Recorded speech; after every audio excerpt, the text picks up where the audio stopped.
بسم اللہ الرحمن الرحیم وعن ابن عمر عن النبی صلی اللہ علیہ وسلم قال، حضرت عبداللہ ابن عمر سے مروی ہے، وہ نبی کریم صلی اللہ تعالی علیہ وسلم سے روایت کرتے ہیں۔ انہوں نے فرمایا، ان اللہ تبارک و تعالی قال لقد خلقت خلقا السنتهم احلى من السکر وقلوبهم امر من الصبر یا من الصبر۔ اللہ تبارک و تعالی نے ارشاد فرمایا کہ میں نے ایسی مخلوق پیدا کی ہے جن کی زبانیں شکر سے زیادہ شیریں ہیں اور ان کے دل الوے سے زیادہ کڑوے ہیں۔ الوا ایک کڑوا مطلب ایک کڑوی چیز کو کہتے ہیں، اور یہ ان کے دل اس الوے سے بھی زیادہ کڑوے ہیں، ترش ہیں۔ تو گویا ان کا دل ان کی زبان کے موافق نہیں ہے، یا یہ کہیں کہ زبان ان کے دل کے موافق نہیں ہے۔ فبی حلفت لأطیحنہم فتنۃ تدع الحلیم فیہم حیرانا، مجھے اپنی قسم، ضرور میں ان میں ایسا فتنہ پیدا کروں گا جو ان میں بردبار کو حیران کر چھوڑے گا۔ یعنی جو عام لوگ ہیں ان کی بات تو دور کی ہے، جو بردبار ہیں، عالم ہیں، دانشور ہیں، ہوشیار ہیں، وہ بھی اس فتنے میں حیران و پریشان ہو جائیں گے۔ فبی یغترون ام علی یجترئون، تو وہ لوگ میری وجہ سے فریب میں پڑ رہے ہیں یا مجھ پر جرأت کر رہے ہیں۔ یعنی میں نے ان کے گناہوں پر گرفت نہیں کی، پکڑ نہیں کی، تو اس کی وجہ سے وہ فریب میں پڑ رہے ہیں، یا یہ کہ جاننے کے بعد مجھ پر جرأت کر رہے ہیں۔ تو جو بھی صورت ہو، فریب میں پڑ رہے ہوں وہ بھی ان کے لیے غلط ہے، اور جرأت کر رہے ہوں یہ بھی غلط ہے۔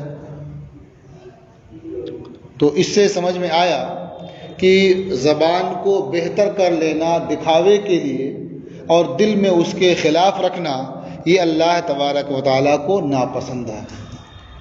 آدمی جس طرح سے زبان سے میٹھی باتیں کرتا ہے، اسی طرح سے اس کا دل بھی صاف اور ستھرا ہونا چاہیے، ورنہ دل میں کچھ ہو اور زبان پر کچھ ہو، الگ الگ چیزیں ہوں، تو یہ نفاق کی علامت ہوتی ہے۔ رواہ الترمذی وقال ھذا حدیث غریب، اسے امام ترمذی نے روایت کیا اور فرمایا کہ یہ حدیث غریب ہے۔ وعن ابی ہریرہ قال قال النبی صلی اللہ علیہ وسلم ان لکل شیء شرۃ ولکل شرۃ فترہ۔ نبی کریم صلی اللہ تعالی علیہ وسلم نے ارشاد فرمایا، یقیناً ہر چیز کے لیے حرص اور نشاط ہے۔ شرہ کہتے ہیں کسی چیز کی طرف غایت درجہ رغبت کو، حرص کو اور نشاط کو۔ جب آدمی کسی چیز کی طرف دل سے متوجہ ہوتا ہے تو اس کے اندر نشاط ہوتا ہے۔ تو ہر چیز کے لیے حرص اور نشاط ہے۔ وَلِكُلِّ شِرَّةٍ فَتْرَةٍ، فترہ کہتے ہیں سستی کو، ضعف کو، کمزوری کو، اور ہر نشاط کے لیے ضعف ہے۔ یعنی نشاط وہ ہر دم یکساں نہیں رہتا ہے، وہ باقی نہیں رہتا ہے۔ پہلے بہت رغبت ہوتی ہے، بہت توجہ ہوتی ہے ادھر، پھر آہستہ آہستہ کم ہو جاتی ہے۔ تو ہر نشاط کے لیے ضعف ہے، سستی ہے۔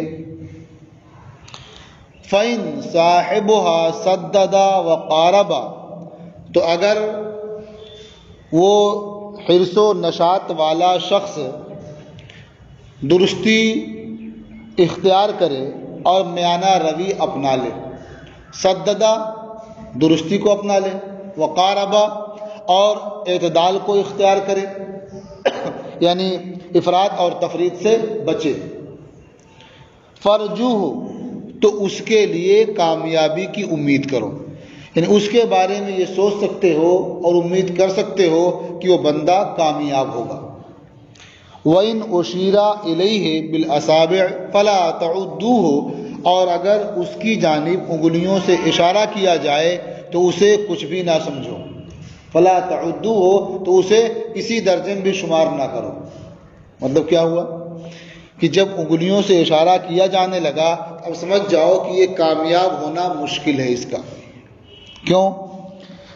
اس لیے کہ جب انگلیوں سے اشارہ کیا جانے لگتا ہے یعنی وہ مشہور ہو جاتا ہے، تو مشہور ہونے کے بعد آدمی کے اندر خود پسندی پیدا ہو جاتی ہے، غرور اور تکبر بھی آ جاتا ہے، اور جس کے اندر یہ چیزیں پیدا ہو جائیں گی پھر وہ کامیاب نہیں ہو سکتا۔ اسی لیے فرمایا کہ اگر اس کی جانب انگلیوں سے اشارہ کیا جانے لگے فلا تعدوہ، تو اسے کچھ بھی شمار نہ کرو، یعنی اس کے بارے میں اسے سمجھو ہی نہیں کہ یہ کامیاب ہوگا۔ اور اگر ایسا نہیں ہے بلکہ میانہ روی اختیار کرتا ہے، معتدل ہے، تو اس کے لیے کامیابی کی امید کر سکتے ہو۔ رواہ الترمذی، اسے امام ترمذی نے روایت کیا ہے۔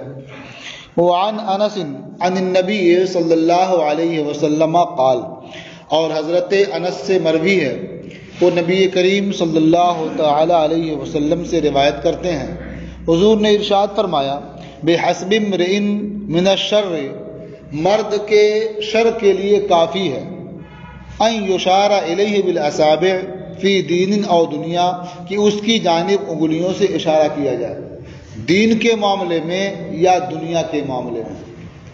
اب دنیا کے معاملے میں انگلیوں سے اشارہ کیا جائے تو شر کے لیے کافی ہے، تو یہ بات تو آسانی سمجھ میں آتی ہے کہ آدمی بہت بڑا مالدار جب ہو جائے گا، بہت غنی ہوگا، تو کہیں سے گزرے گا، او دیکھو فلاں سیٹ صاحب جا رہا ہے، تو اشارہ ہوگا۔ ان کی شان ہی الگ ہوگی، طرح طرح کی گاڑیاں ہوں گی، طرح طرح کے ان کے ساتھ لوگ ہوں گے، کہیں بھی گزریں گے او فلاں صاحب جا رہا ہے، لوگ دور سے اشارہ کرتے ہیں نا، او فلاں صاحب جا رہے ہیں۔ تو انگلیوں سے اشارہ کرنا در حقیقت شہرت و ناموری سے کنایا ہے۔ تو دنیا میں شہرت و ناموری حاصل ہو جائے تو اس کے شر کے لیے کافی ہے، یہ بات تو سمجھ میں آتی ہے کہ آدمی عموماً متکبر ہو جاتا ہے، غرور پیدا ہو جاتا ہے، غریبوں سے ملنا نہیں چاہتا ہے، اور اپنے سے کمتر کو خاطر میں نہیں لاتا ہے۔ یہ ساری باتیں آپ مشاہدہ کر سکتے ہیں۔ آگے ہے اس میں کلمہ الا من عصمہ اللہ، مگر یہ کہ جسے اللہ بچا لے، یعنی دنیا میں اسے شہرت و ناموری حاصل ہو، خوب مالدار ہو، دولت مند ہو، اس کے بعد بھی اللہ شر سے بچا لے تو بچ جائے گا، لیکن عام طور پر وہ شر اس کے اندر پیدا ہو جاتا ہے۔ لیکن دین میں شہرت و ناموری ہو تو شر کیسے اس کے اندر ہو جائے گا؟ تو آج کے حالات میں اسے سمجھنا آسان ہو گیا ہے۔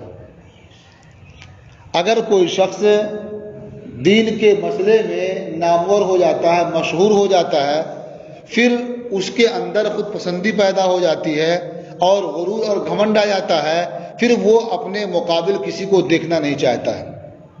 آج جو آپ یہ صورتحال دیکھ رہے ہیں کہ ہر کوئی دوسرے کو کافر کہہ دیتا ہے یا دوسرے کے خلاف باتیں کرنا شروع کر دیتا ہے، یہ کیوں ہے؟ یہ صرف اس لیے ہے کہ ایک لمبی جماعت، ایک بڑا طبقہ اس کے ساتھ رہتا ہے، اس کی قدر کرتا ہے، اور ان کے درمیان اس کی عزت ہوتی ہے دین کے لحاظ سے۔ تو اپنی اس عزت کو دیکھ کر کے، اپنی شہرت اور ناموری کو دیکھ کر کے پھر وہ کسی کو خاطر میں نہیں لاتا ہے۔ دوسرا ایسے ہے تو اس کی اپنے حلقے میں عزت ہے، اس کی شہرت اور ناموری ہے، تو وہ دوسرے خاطر میں نہیں لاتا ہے، تو یہ اس پر اپنا حملہ کرتا ہے اور وہ اس پر حملہ کرتا ہے۔ یہ نہیں چل رہا ہے۔ تو معلوم ہوا کہ جو مشہور ہو گیا دین کے میں یا دنیا میں تو اس کے شر کے لیے کافی ہے، یعنی اس کے اندر شر پیدا ہونا عام بات ہے، مگر یہ کہ اللہ جسے بچا لے۔ تو اب جو اس سے پہلے حدیث پڑھی آپ نے کہ انگلیوں سے اشارہ کیا جانے لگا تو اس کے لیے کچھ شمار نہ کرو، کوئی اہمیت نہ سمجھو اس کی، تو وہ بات بھی واضح ہو گئی ہوگی، اور اس لیے کہ وہ ہلاکت سے قریب پہنچ جاتا ہے۔ اور جو آدمی اخلاص کے ساتھ کام کرتا رہتا ہے، متقی ہے، پرہیزگار ہے، دنیا سے بے رغبت ہے، نام و نمود سے کنارہ کشی اختیار کرتا ہے، وہ کامیاب ہے۔ اس لیے کہ اسے لوگ جانتے نہیں تو اس کے اندر اس بات کا جذبہ ہی پیدا نہیں ہوتا کہ میں اس کے خلاف آواز اٹھاؤں، تو آواز بھی نہیں اٹھاتا ہے، وہ گوشہ تنہائی میں محفوظ و مامون رہتا ہے۔ آج جتنے اختلاف اور انتشار ہیں پیروں کے آپس میں یا علماء کے آپس میں، ایک دوسرے کی تکفیر سے کم پر سکون ہی نہیں ہوتا ہے۔ یہ سب کیوں ہے؟ یہ ہلاکت ہی یہ شر کا سبب ہے۔ شہرت ہو گئی، اب وہ اپنے خلاف کچھ سننا نہیں چاہتے ہیں اور دوسرے کو خاطر ملانا نہیں چاہتے ہیں، تو اس راستے سے بھی شیطان حملہ آور ہو جاتا ہے۔ ورنہ آپ دیکھیے پہلے جو ہمارے ائمہ ہیں، ہمارے بزرگان دین ہیں، تو شاگرد استاد سے کھل کر کے مخالفت کرتا اور کہیں دور نہیں، سامنے ہی مخالفت کرتا، بحث ہوتی، دلائل دیے جاتے، لیکن نہیں اتفاق ہوتا اس کے بعد بھی تو الگ الگ وہ اپنا بیان کرتے، یہ اپنا بیان کرتے، لیکن آپس میں کوئی دشمنی نہیں ہوتی۔ آپ ہدایہ میں پڑھیں گے تو جگہ جگہ آپ کو ملے گا کہ امام اعظم نے یہ فرمایا، امام ابو یوسف نے یہ فرمایا، امام محمد نے یہ فرمایا، یہ دونوں انہی کے شاگرد ہیں، امام ظفر نے یہ فرمایا، یہ انہی کے شاگرد ہیں، تو اپنے استاذ کے خلاف بات کرتے ہیں، انہی کی مجلس میں کرتے تھے، کہیں اتفاق ہو گیا تو ٹھیک ہے، نہیں ہوا تو الگ مسئلہ ہی بیان کرتے ہیں اپنا وہ، لیکن اس کے باعث کبھی ان کے استاد نے یہ نہیں کہا کہ تم ہمارے باغی ہو گئے، اب تم ہمارے شاگرد ہی نہیں رہے، کبھی نہیں۔ تو ان کے اندر اخلاص تھا، للہیت تھی، تو شہرت و ناموری نے نقصان نہیں پہنچایا ان کو، تو آگے اللہ من عصمہ اللہ، مگر جسے اللہ نے بچا لیا۔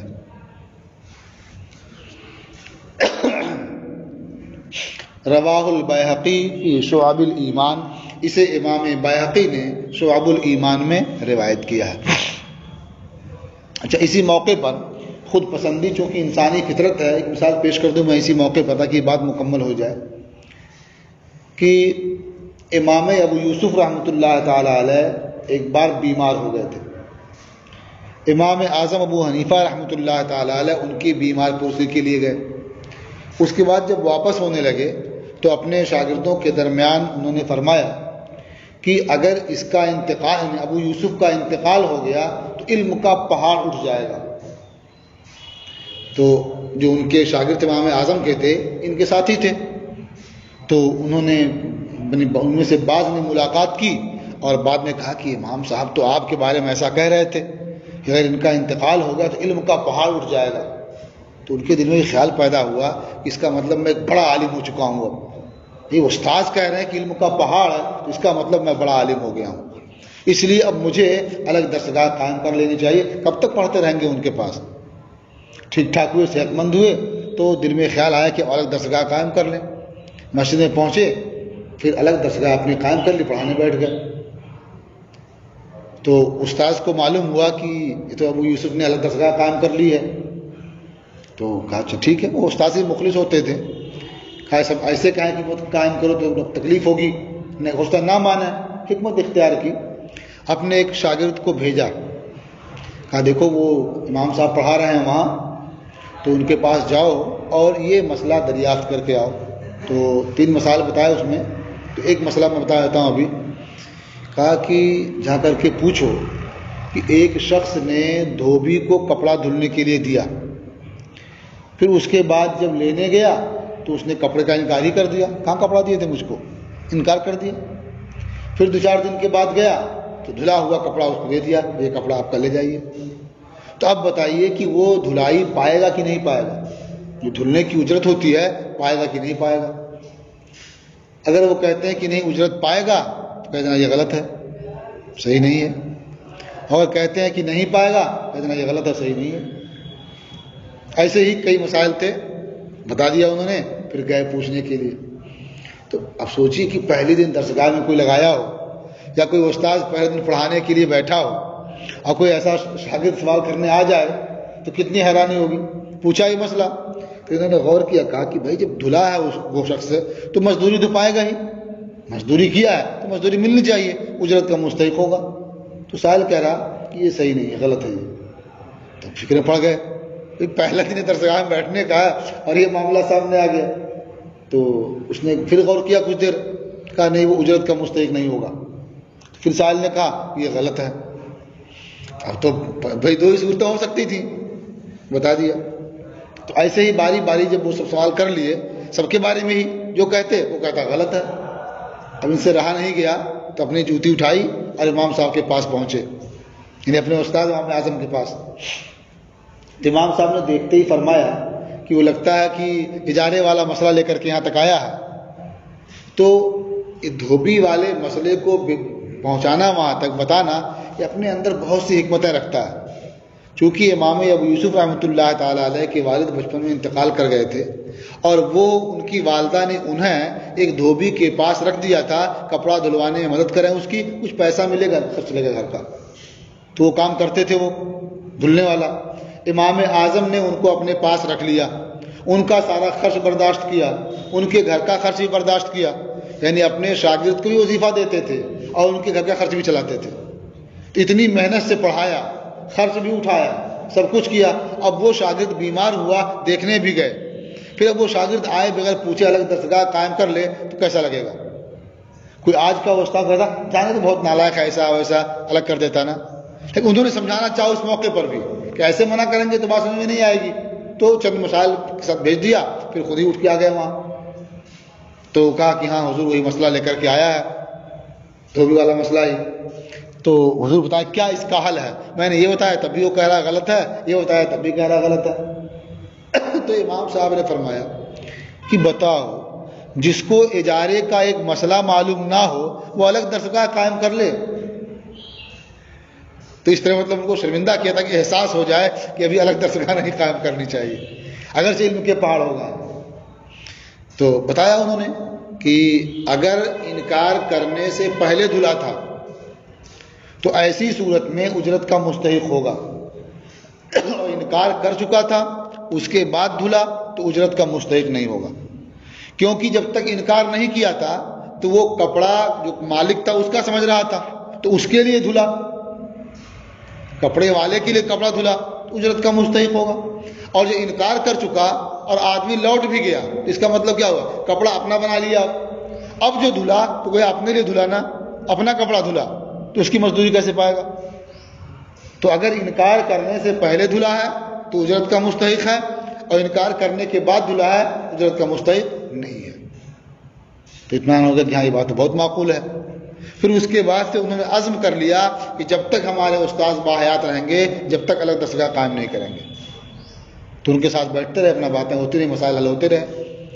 تو اتنا بتانا یہ تھا کہ اتنے پائے کے عالم جن کے بارے امام اعظم یہ شہادت دیں علم کا پہاڑ ہے، ان کے اندر بھی خود پسندی پیدا ہو گئی نا، اسی لیے الگ درسگاہ قائم کر لی.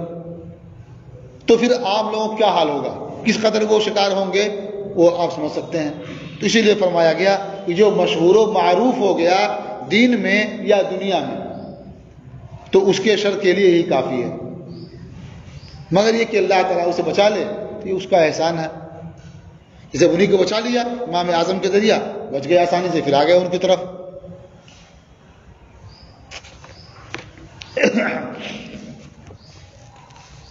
الفصل الثالث، تیسری فصل. عن ابی تمیمہ قال، ابو تمیمہ سے مروی ہے، انہوں نے فرمایا شہدت صفوان و اصحابہ و جندب یوصیہم، میں صفوان اور ان کے اصحاب کے پاس حاضر ہوا اس حال میں کہ حضرت جندب انہیں واعظ کہہ رہے تھے، انہیں نصیحت اور وصیت کر رہے تھے.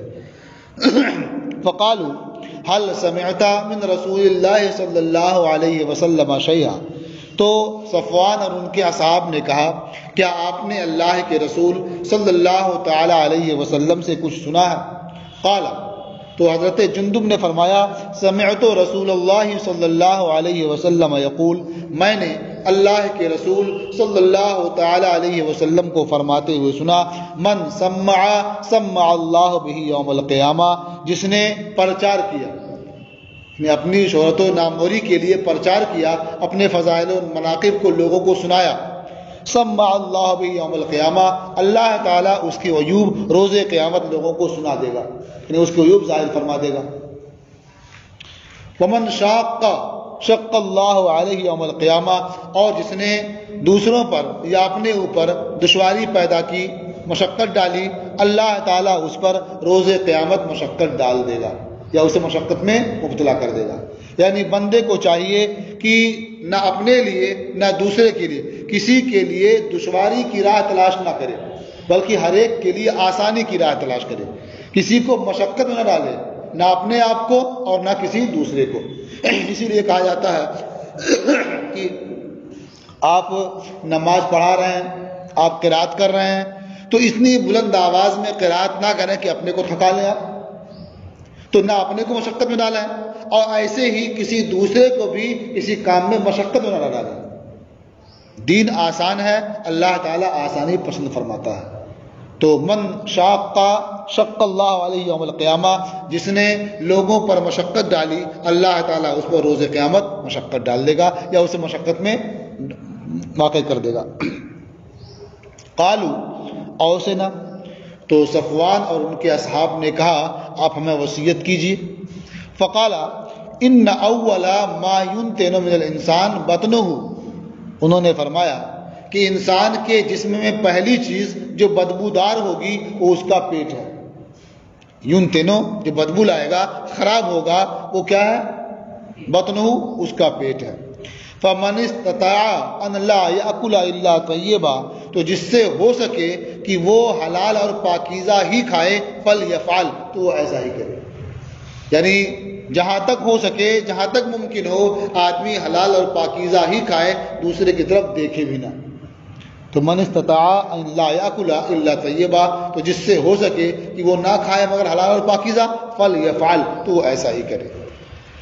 وَمَنِ اسْتَطَاعَ أَنْ لَا يَحُولَ بَيْنَهُ وَبَيْنَ الْجَنَّةِ مِلْءُ كَفٍّ مِّن دَمٍ أَحْرَقَهُ فَلْيَفْعَلْ، اور جس سے ہو سکے کہ اس کے اور جنت کے درمیان ہتھیلی بھر خون جسے اس نے بہایا حائل نہ ہو، تو وہ ایسا ہی کرے۔ مطلب کیا ہے کہ اپنے کھانے میں ہمیشہ حلال اور پاکیزہ کا لحاظ رکھے اور کسی پر کسی طرح سے ظلم اور زیادتی نہ کرے، یعنی معمولی بھی خونریزی نہ کرے، اس لیے کہ یہ خونریزی اس آدمی اور دخول جنت کے مابین حائل ہو جائے گی۔ تو جو شخص یہ کر سکے کہ ہتھیلی بھر خون سے محفوظ رہے، جو اس کے اور جنت کے حائل ہو تو بچ سکے تو ضرور بچے۔ تو معلوم ہوا کہ اپنی کمائی میں بھی حلال کا خیال رکھے اور اپنے ہاتھ اور زبان کو بھی محفوظ رکھے کہ دوسرے کو اس سے اذیت نہ پہنچائے۔ رواہ البخاری، اسے امام بخاری نے روایت کیا۔ وعن عمر بن الخطاب انہ خرج یوما الى مسجد رسول اللہ صلی اللہ علیہ وسلم، حضرت عمر ابن خطاب سے مروی ہے کہ وہ ایک روز اللہ کے رسول صلی اللہ تعالی علیہ وسلم کی مسجد کی طرف نکلے، فوجد معاذ بن جبل قائدا عند قبر النبی صلی اللہ علیہ وسلم یبکی، تو انہوں نے حضرت معاذ ابن جبل کو نبی کریم صلی اللہ تعالی علیہ وسلم کی قبر کے پاس بیٹھا روتا ہوا پایا، دیکھا کہ وہاں بیٹھ کر کے رو رہے ہیں۔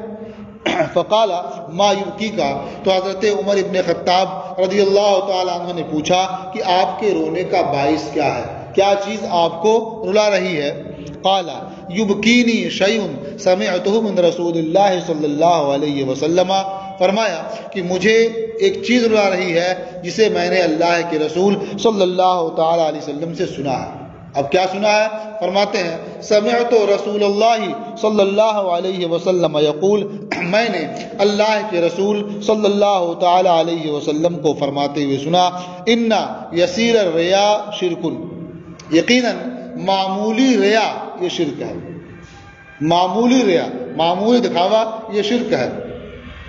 ومن عادى للہ ولیا، اور جس نے اللہ کے دوست سے دشمنی کی، فقد بارز اللہ بالمحاربت، تو اس نے وہ اللہ کے مقابل آیا جنگ میں۔ بارز اللہ بالمحاربت یعنی اللہ کے مقابل آیا جنگ میں۔ کہتے ہیں حال میں مبارز ہے کوئی مقابل، یہ کب بولتے ہیں؟ جب صف سے کوئی شخص آگے نکل جاتا ہے اور دوسری صف کے لوگوں کو پکارتا ہے، حال میں مبارز ہے کوئی مقابلہ کرنے والا، تو سامنے آتا ہے، وہی معنی بارز اللہ بالمحاربت، یعنی وہ اللہ کے مقابل آ گیا جنگ میں۔ ان اللہ یحب الابرار الاتقیاء الاخفیاء، بے شک اللہ تبارک و تعالی نیکوکار، متقی پرہیزگار اور گمنام لوگوں کو پسند فرماتا ہے۔ یہ کیسے لوگ ہیں؟ الذین اذا غابوا لم یتفقدوا، یہ وہ لوگ ہیں کہ جب غائب ہو جائیں، موجود نہ رہیں تو انہیں تلاش نہ کیا جائے۔ وَإِنْ حَضَرُوا لَمْ يُدْعَوْا، اور اگر وہ موجود رہیں تو انہیں ضیافت کے لیے بلایا نہ جائے۔ وَلَمْ يُقَرَّبُوا، اور انہیں قرب نہ بخشا جائے، انہیں اپنے قریب نہ کیا جائے۔ قُلُوبُهُمْ مَصَابِيحُ الْهُدَىٰ، ان کے دل ہدایت کے چراغ ہیں۔ یخرجون من کل غبراء مظلمۃ، وہ ہر تاریک غبار آلود سے باہر نکل آتے ہیں۔ مطلب کیا ہے؟ یا تو یہ کنایا ہے اس بات سے کہ وہ ہر مشکل مسئلے سے عہدہ برا ہو جاتے ہیں، ہر طرح کی ذمہ داری کو بحسن و خوبی نبھا لیتے ہیں، خواہ وہ ذمہ داری کتنی مشکل ہو اور کتنی تکلیف دہ ہو، اس سے کیا بری ہو جاتے ہیں وہ۔ یا مطلب یہ ہے کہ ان کے رہنے کے لیے کوئی عالی شان گھر نہیں ہوتا ہے، ان کے پاس گھر جو ہوتا ہے بوسیدہ ہوتا ہے، خاک اڑتی رہتی ہے وہاں، اور جلانے کے لیے چراغ بھی نہیں ہوتا، تاریکی میں کیا ڈوبا رہتا ہے، تو وہ تاریک غبار آلود جگہ سے باہر نکلتے ہیں۔ لیکن وہ ہوتے ہیں متقی پرہیزگار ہوتے ہیں، اور وہ لوگوں میں گمنام ہوتے ہیں۔ ظاہر بات ہے اس طرح زندگی گزارے گا کون جانے گا اسے، اسی کو شہرت نہیں ہوگی۔ تو ایسے گمنام لوگ اللہ تعالیٰ کی بارگاہ میں محبوب ہیں۔ رواہ ابن ماجہ والبیہقی فی شعب الایمان، اسے ابن ماجہ نے روایت کیا اور امام بیہقی نے شعب الایمان میں روایت کیا۔ وعن ابی ہریرہ قال قال رسول اللہ صلی اللہ علیہ وسلم ان العبد اذا صلی فی العلانیۃ فاحسن، حضرت ابو ہریرہ رضی اللہ تعالی عنہ سے مروی ہے، انہوں نے فرمایا اللہ کے رسول صلی اللہ تعالی علیہ وسلم نے ارشاد فرمایا، بے شک بندہ جب ظاہر میں نماز ادا کرے اور اچھی طرح نماز ادا کرے، وصلی فی السر فاحسن، اور خفیہ طور پر پوشیدگی میں نماز ادا کرے، فاحسن، تو اچھی طرح نماز پڑھے۔ قال اللہ تعالی ھذا عبدی حقا، تو اللہ تبارک و تعالیٰ فرماتا ہے یہ میرا سچا بندہ ہے، یعنی وہ ظاہر میں بھی پڑھتا ہے، جب بھی اچھی طرح نماز پڑھتا ہے، اور خفیہ طور پر پڑھتا ہے، پوشیدگی میں پڑھتا ہے، تب بھی اچھی طرح پڑھتا ہے۔ تو اس کا مطلب یہ ہے کہ وہ محض اللہ کی رضا کے لیے پڑھتا ہے، کوئی دیکھے نہ دیکھے اس کی کوئی پرواہ اسے نہیں ہوتی ہے، تو وہ اللہ کا سچا بندہ ہے، یعنی ظاہر باطن میں کوئی فرق نہیں ہوتا ہے۔ رواہ ابن ماجہ، اسے ابن ماجہ نے روایت کیا۔ وعن معاذ بن جبل ان النبی صلی اللہ علیہ وسلم قال، اور حضرت معاذ ابن جبل سے مروی ہے کہ نبی کریم صلی اللہ تعالی علیہ وسلم نے ارشاد فرمایا کہ آخر زمانے میں ظاہر پرست یا ظاہر کو چاہنے والے لوگ ہوں گے اور باطن کے دشمن ہوں گے۔ یکون فی آخر زمانے اقوام، آخر زمانے میں ایسی قومیں ہوں گی، ایسے لوگ ہوں گے، اخوان العلانیہ، جو ظاہر کے بھائی ہوں گے، اعداء السریرہ، جو پوشیدگی کے دشمن ہوں گے۔ مطلب کیا ہے؟ یہ کیا حاصل ہوگا اس کا؟ یہ خود صحابہ نے پوچھا، فقیل یا رسول اللہ، عرض کیا گیا اے اللہ کے رسول، وکیف یکون ذالک، اور یہ کیسے ہوگا کہ لوگ ظاہر کے بھائی ہوں، ظاہر کے دوست ہوں اور باطن کے دشمن ہوں، پوشیدگی کے دشمن ہوں، یہ کیسے ہوگا؟ قال ذالک برغبت بعضهم الی بعض ورہبت بعضهم من بعض، فرمایا وہ بعض کی طرف رغبت کی وجہ سے ہوگا اور بعض کے بعض سے ڈرنے کی وجہ سے ہوگا۔ مطلب کیا ہوا کہ ظاہر کے دوست ہوں گے، آپ سے ہماری کوئی غرض ہے، کوئی کام لینا ہے آپ سے، تو آپ کے سامنے ہم آپ کی تعریف کریں گے، آپ سے محبت کا اظہار کریں گے، آپ سے اپنا تعلق ہم بتائیں گے، تو ظاہر میں کیا ہے؟ دوستی ہو رہی ہے نا۔ اور جیسے آپ سے الگ ہوئے، اپنے گھر گئے یا دوسرے لوگوں سے ملے، بہت نالائق آدمی ہے وہ، بہت کمینہ ہے، ارے اسے کام نہ ہوتا بولتا نہیں اس سے، تو کیا ہوا؟ تو باطن میں دشمن ہے نا اور ظاہر میں دوست ہے۔ تو کیوں ایسا ہو رہا ہے؟ وجہ کیا ہے؟ بعض سے رغبت، کام لینا ہے آپ سے تو رغبت ہوئی، یا کوئی بڑا آدمی آ گیا، ارے صاحب آئیے بیٹھیے، کھڑے ہو گئے ان کے لیے، بٹھایا، چائے پانی ناشتہ سب کرایا، خوب تعلیم، تو وہ اچھے آدمی ہیں، آپ سے بڑا کام ہوتا ہے، اور جیسے وہ چلے گئے، بہت نالائق آدمی ہے یہ، ایک دم ڈاکو ہے، ڈاکو بالکل، یہ اتنا بدماش ہے کہ فلاں کو مار دیا، فلاں کر دیا، یہ کیا وہ کیا، ہزار عیب شمار کرنا شروع کیا۔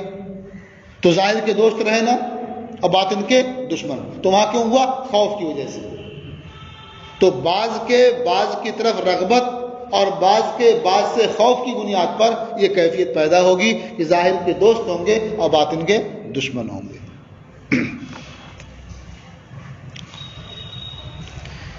وعن شداد ابن اوس قال، اور شداد ابن اوس سے مروی ہے، فرمایا سمعت رسول اللہ صلی اللہ علیہ وسلم یقول، میں نے اللہ کے رسول صلی اللہ تعالی علیہ وسلم کو فرماتے ہوئے سنا، من صلی یورائی فقد اشرکا، جس نے دکھاوے کے لیے نماز ادا کی اس نے شرک کیا، ومن صاما یورائی، اور جس نے دکھاوے کے لیے روزہ رکھا فقد اشرکا، اس نے شرک کیا، ومن تصدقا یورائی فقد اشرکا، اور جس نے دکھاوے کے لیے خیرات کیا فقد اشرکا، تو اس نے شرک کیا۔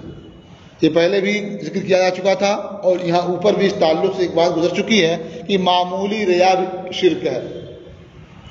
تو جو دکھاوے کے لیے کوئی بھی نیک عمل کرے گا تو وہ شرک ہے۔ یہ اور بات ہے کہ اصطلاح میں اسے مشرک نہیں کہا جاتا ہے، کیونکہ یہ شرک جلی نہیں ہے، یہ شرک خفی ہے۔ ایک بندہ اللہ کی عبادت کرتا ہے اور اس کے ساتھ بت کو بھی اپنا معبود مانتا ہے، اس کے سامنے بھی سر جھکاتا ہے، تو گویا اس نے عبادت میں شریک کیا، یہ شرک جلی ہے، ایسے کو مشرک کہا جاتا ہے۔ اب عمل کیا کہ اس سے اللہ تعالیٰ راضی ہو جائے، اور اس میں یہ بھی نیت ہے کہ فلاں صاحب دیکھیں گے وہ بھی راضی ہو جائیں گے، ہمارا بھاؤ بڑھ جائے گا، تو ان کو بھی شریک کیا نا، یہ بھی شرک ہوا، لیکن یہ شرک خفی ہے۔ سمجھ رہے نا، یہ کیا شرک خفی ہے؟ تو شرک خفی پر جو مشرک اور کفار کے احکام ہیں وہ صادر نہیں ہوتے ہیں، لیکن ہے تو شرک، یہ شریک کیا نا اس نے، جو عمل کیا اس میں اللہ کے علاوہ دوسرے کو بھی شریک کر لیا۔ رواہما احمد، یہ دونوں حدیثیں امام احمد نے روایت کی ہیں۔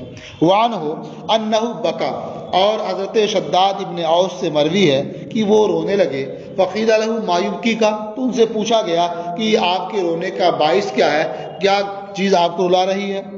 قال شیء سمعت من رسول اللہ صلی اللہ علیہ وسلم یقول فذکرتہ، انہوں نے فرمایا کہ ایک چیز ہے میں نے اللہ کے رسول صلی اللہ تعالی علیہ وسلم کو بیان کرتے ہوئے سنا، تو وہ چیز مجھے یاد آ گئی، فابکانی، تو اسی نے مجھے رلا دیا، انہیں بات یاد آئی تو میں رو پڑا۔ اب کیا سنا تھا انہوں نے؟ فرمایا سمعت رسول اللہ صلی اللہ علیہ وسلم یقول، میں نے اللہ کے رسول صلی اللہ علیہ وسلم کو فرماتے سنا، اتخوف علی امتی الشرک والشہوۃ الخفیہ، مجھے اپنی امت پر شرک اور شرک خفی اور شہوت خفیہ کا خوف ہے، مجھے اپنی امت پر شرک خفی اور شہوت خفیہ کا خوف ہے۔ قال، راوی نے کہا، قلت یا رسول اللہ اتشرک امتک من بعدک، میں نے پوچھا اے اللہ کے رسول، کیا آپ کی امت آپ کے تشریف لے جانے کے بعد شرک کرے گی؟ قال نعم، حضور نے فرمایا ہاں، اما انہم لا یعبدون شمسا، اب چونکہ شرک سن کر کے یہ شرک جلی سمجھ میں آتا ہے تو حضور نے فوراً شبہ کو دور کر دیا اور فرمایا سنو، انہم لا یعبدون شمسا، وہ آفتاب کی پوجا نہیں کریں گے، ولا قمرن، اور نہ ماہتاب کی پوجا کریں گے، ولا حجرن ولا وثنن، اور نہ پتھر کی پوجا کریں گے اور نہ کسی بت کی پوجا کریں گے، ولیکن یراؤون بأعمالہم، لیکن وہ اپنے اعمال کا دکھاوا کریں گے، جو اپنے اعمال کا دکھاوا کریں گے یہ شرک ہوگا، یعنی اس عمل میں میری رضا کے ساتھ دوسرے کو بھی راضی کرنے کا ارادہ رکھیں گے، شریک کر لیں گے، یہ کیا ہے؟ شرک ہے۔ والشہوۃ الخفیہ ان یصبح احدہم صائما، اور شہوت خفیہ کیا ہے؟ فرمایا شہوت خفیہ یہ ہے کہ ان میں سے کوئی صبح کو روزے دار ہوگا، صبح کرے گا اس حال میں کہ روزے دار ہے، صبح کو روزے دار ہوگا، فتعرض له شہوۃ من شہواتہ، تو اس کی خواہشوں میں سے کوئی خواہش اسے عارض ہوگی، فیترک صومہ، تو اپنا روزہ چھوڑ دے گا۔ کھانے کی خواہش عارض ہوئی تو کھا پی لیا، چھوڑ دیا، بیوی سے جمع کی خواہش ہوئی وہ جمع کر لیا، روزہ چھوڑ دیا، تو اس طرح سے اس کی خواہشوں میں سے کوئی خواہش عارض ہوگی اور روزہ اپنا وہ چھوڑ دے گا، یہ شہوت خفیہ ہے۔ رواہ احمد والبیہقی فی شعب الایمان، اسے امام احمد نے روایت کیا اور امام بیہقی نے شعب الایمان میں روایت کیا۔ وعن ابی سعید الخدری قال، اور حضرت ابو سعید خدری سے مروی ہے، فرمایا خرج علینا رسول اللہ صلی اللہ علیہ وسلم ونحن نتذاکر المسیح الدجال، اللہ کے رسول صلی اللہ تعالی علیہ وسلم ہمارے پاس تشریف لائے اس حال میں کہ ہم مسیح دجال کا تذکرہ کر رہے تھے۔ فقال الا اخبرکم بما هو اخوف علیکم عندی من المسیح الدجال، حضور نے ارشاد فرمایا کیا میں تمہیں اس بات کی، اس چیز کی خبر نہ دے دوں جو تم پر میرے نزدیک مسیح دجال سے بھی زیادہ خوفناک ہے؟ فقلنا بلا یا رسول اللہ، ہم نے عرض کیا کیوں نہیں اے اللہ کے رسول، آپ ہمیں خبر دیں۔ قال الشرک الخفی، حضور نے ارشاد فرمایا کہ اس سے خوفناک کیا ہے؟ شرک خفی ہے۔ وہ ہے کیا؟ ان یقوم الرجل فیصلی فیزید صلاتہ لما یرا من نظر رجل، مرد کھڑا ہو، وہ نماز ادا کرے تو اپنی نماز بڑھا دے اس کی وجہ سے جو یہ دیکھ رہا ہے کہ فلاں دیکھ رہا ہے۔ لما یرا من نظر رجل، کسی مرد کے دیکھنے کو وہ دیکھ رہا ہے، اس کے باعث اپنی نماز کو بڑھا دے، تو یہ کیا ہے؟ یہ شرک خفی ہے۔ یعنی آدمی نے وضو کیا اور چلا گیا نماز پڑھنے، کھڑا ہوا تو اسے معلوم ہو گیا کہ فلاں صاحب دیکھ رہے ہیں، یا پیر صاحب کھڑے ہوئے، دیکھا کہ دو مرید آ چکے ہیں، کمرے میں بیٹھے ہوئے ہیں اور وہ نماز پڑھے جا رہے ہیں، یہ کیا ہے؟ شرک خفی ہے۔ یا عالم صاحب ہی ہیں، دیکھا کوئی شاگرد درسگاہ میں آ گیا ہے یا کمرے میں آ گیا تو پڑھے جا رہے ہیں، وہ نہ ہوتا تو اتنا نہیں پڑھتے، تو اس کا مطلب یہ اس کو دکھا رہے ہیں نا، یہ شرک خفی ہے۔ اور ویسے بھی اتنا ہی پڑھتے، ایسے بھی اتنا ہی پڑھ رہے ہیں، جس طرح ویسے پڑھتے اکیلے میں، آنے کے بعد بھی ویسے ہی پڑھ رہے ہیں، تو سچا بندہ ہے کہ پہلے آپ نے پڑھ لیا ہے۔ تو فرمایا الشرک الخفی، جس کا زیادہ اندیشہ ہے وہ شرک خفی ہے، کہ مرد کھڑا ہو، وہ نماز ادا کرے تو اپنی نماز بڑھا دے اس وجہ سے کہ وہ دیکھ رہا ہے کسی مرد کا دیکھنا، کہ کوئی مرد دیکھ رہا ہے، اسے یہ جان رہا ہے کیا فلاں صاحب دیکھ رہے ہیں۔ رواہ ابن ماجہ، اسے ابن ماجہ نے روایت کیا۔ وعن محمود ابن لبید ان النبی صلی اللہ علیہ وسلم قال، اور محمود ابن لبید سے مروی ہے کہ نبی کریم صلی اللہ تعالی علیہ وسلم نے ارشاد فرمایا ان اخوف ما اخاف علیکم الشرک الاصغر، بے شک سب سے زیادہ خوفناک جس کا مجھے تم پر خوف ہے، اندیشہ ہے، وہ شرک اصغر ہے۔ قالوا یا رسول اللہ وما الشرک الاصغر، صحابہ نے عرض کیا اے اللہ کے رسول شرک اصغر کیا چیز ہے؟ قال الریا، فرمایا دکھاوا، یہ شرک اصغر ہے۔ رواہ احمد، اسے امام احمد نے روایت کیا، اور بیہقی نے شعب الایمان میں اتنا اضافہ کیا ہے یقول اللہ لہم یوم یجازی العباد باعمالہم، اللہ تعالیٰ ان سے فرمائے گا جس دن بندوں کو ان کے اعمال کا بدلہ دے گا۔ کیا فرمائے گا؟ اذهبوا الی الذین کنتم تراؤون فی الدنیا، ان لوگوں کے پاس جاؤ جنہیں تم دنیا میں دکھاتے تھے، جن کے دکھانے کے لیے عمل کرتے تھے، ان لوگوں کے پاس جاؤ۔ فانظروا هل تجدون عندهم جزاء وخیرا، تو دیکھو کیا تم ان کے پاس بدلہ اور خیر پاتے ہو، جو کام ان کو دکھانے کے لیے کیا تھا جاؤ ان سے مانگو، دیکھو وہاں کوئی بدلہ پاتے ہو، خیر پاتے ہو۔ تو ظاہر بات ہے وہاں کون ثواب دے سکے گا؟ ہر ایک کو تو اپنی پڑی ہوگی، وہاں کون بدلہ دے گا کسی کو؟ وعن ابی سعید الخدری قال، اور حضرت ابو سعید خدری سے مروی ہے، فرمایا قال رسول اللہ صلی اللہ علیہ وسلم، اللہ کے رسول صلی اللہ تعالی علیہ وسلم نے ارشاد فرمایا لو ان رجلا عمل عملا فی صخرۃ لا باب لها، اگر کوئی مرد کوئی عمل کرے چٹان کے اندر جس کے لیے نہ کوئی دروازہ ہو، ولا قوت، نہ کوئی روشن دان اور کھڑکی ہو، خرج عملہ الی الناس کائن ماکان، اس کا عمل لوگوں تک پہنچ جائے گا نکل کر کے، جیسا عمل بھی ہو، اچھا عمل ہو یا برا عمل ہو، لوگ جان لیں گے اسے۔ یہ بتانے کے لیے ہے کہ آدمی کو ریاکاری نہیں کرنا چاہیے، دکھاوا نہیں کرنا چاہیے، وہ اخلاص کے ساتھ جو عمل کرے گا، اگرچہ وہ ایسی جگہ کر رہا ہو جہاں کوئی دیکھنے والا نہ ہو، جہاں کوئی سننے والا نہ ہو، جب بھی وہ عمل لوگوں تک پہنچ جائے گا۔ اس لیے آدمی خود کیوں دکھاوا کرے کہ آدمی بلا ہو جائے وہ اپنے عمل کو برباد کرے؟ تو چٹان میں کوئی دروازہ نہ ہو، یعنی ایک دم کنارے بالکل دور.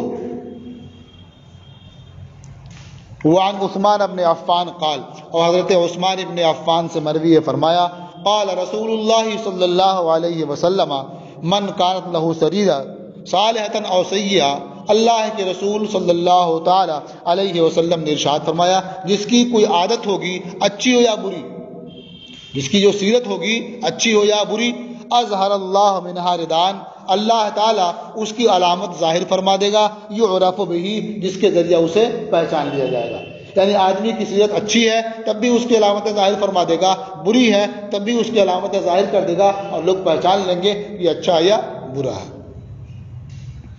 وعن عمر بن الخطاب عن النبی صلی اللہ علیہ وسلم قال، حضرت عمر ابن خطاب سے مروی ہے، وہ نبی کریم صلی اللہ تعالی علیہ وسلم سے روایت کرتے ہیں، حضور نے ارشاد فرمایا انما اخاف علی هذه الامہ کل منافق، مجھے اس امت پر ہر منافق سے خوف ہے، یتکلم بالحکمت، جو حکمت کی باتیں کرتا ہے، وہ یہ عمل بالجور، اور ظلم کا کام کرتا ہے. یعنی بات کرتا ہے تو اچھی حکمت کی، اور عمل کرتا ہے ظلم و ستم والا.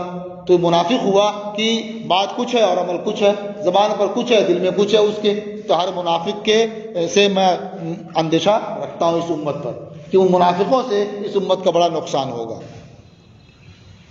روى البيهقي الاحاديث الثلاثہ فی شعب الایمان، امام بیہقی نے یہ تینوں حدیثیں شعب الایمان میں روایت کی.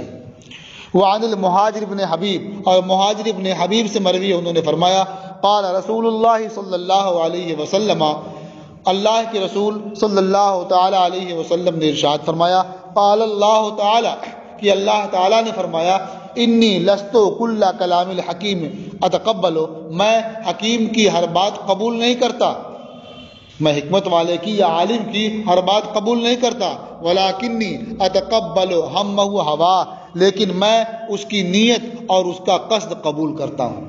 فَإِنْ كَانَ هَمَّهُ هَوَا فِي طَاعَتِي، تو اگر اس کی نیت اور اس کا قصد و ارادہ میری اطاعت و بندگی کا ہوتا ہے، جعلت صمتہ حمدا لی وقارا، تو میں اس کی خاموشی کو، اس کے سکوت کو اپنے لیے حمد اور وقار قرار دیتا ہوں. وَإِنْ لَمْ يَتَكَلَّمْ، اگرچہ وہ زبان سے حمد کے کلمات نہ کہے. تو معلوم ہوا کہ بندے کی نیت اچھی ہے تو اللہ تعالیٰ اس کے اعتبار سے اسے اجر و ثواب عطا فرماتا رہتا ہے. یہ باب ختم ہوا اور آج کا آپ کا سبق بھی